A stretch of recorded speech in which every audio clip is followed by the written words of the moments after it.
কামব্যাকের আরেক নাম হচ্ছে সঞ্জু স্যামসন। বিশ্বকাপের স্কোয়াডে নাম ছিল ঠিকই, কিন্তু প্রথম 4টি ম্যাচে একবারও সুযোগ পেলেন না। দেশের কোটি কোটি ভক্ত যখন অন্যদের পারফরমেন্স নিয়ে ব্যস্ত, তখন সঞ্জু নীরবে নিজের সময়ের অপেক্ষা করছিলেন।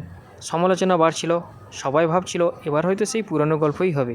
কিন্তু ভাগ্য যখন দরজায় নক করল, তিনি পুরো ঝড় নিয়ে ফিরলেন। ডু অর ডাই ম্যাচে ভারতের সামনে প্রতিপক্ষ ছিল ওয়েস্ট ইন্ডিজ। হঠাৎ ওপেন করতে পাঠানো হলো তাকে, আর সেদিন শুরু হলো কামব্যাকের প্রকৃত ইতিহাস। চাপের মধ্যে দাঁড়িয়ে 97 রান, নট আউট, চোখে আগুন, ব্যাটে ঝড়। তিনি দেখালেন সুযোগ দেরিতে এলেও প্রস্তুত থাকলে এক ইনিংসে সব বদলে যায়। পরের ধাপ আরও কঠিন, সেমিফাইনাল, প্রতিপক্ষ শক্তিশালী ইংল্যান্ড। স্টেডিয়ামে টান টান উত্তেজনা ভরা। আর সেদিন সঞ্জু খেললেন ক্যারিয়ারের অন্যতম সেরা ইনিংস, 89 রান।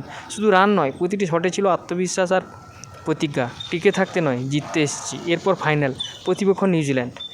অঙ্কের হিসেবে নয়, মানুষের মনে ইতিমধ্যে তিনি হিরো। কিন্তু সেদিন তিনি আরেক ধাপ উপরে উঠলেন, আর একটি শক্তিশালী 89 রানের ইনিংস। ব্যাট তুলে দাঁড়িয়ে জানিয়ে দিলেন উইনাররা কখনো হারিয়ে যায় না, আর শুধু সঠিক মুহূর্তে অপেক্ষা করে। শেষে সঞ্জুর গল্প যেন একটা জীবন্ত প্রমাণ। আপনাকে দলে রাখা হতে পারে, সুযোগ নাও আসতে পারে, কিন্তু যখন একবার আসবে তখন এমনভাবে খেলুন যাতে প্রশ্ন নয়, উত্তর হয়ে ওঠেন আপনি। এইভাবে চ্যাম্পিয়নরা ফিরে আসে, এইভাবে কামব্যাক ইতিহাস হয়।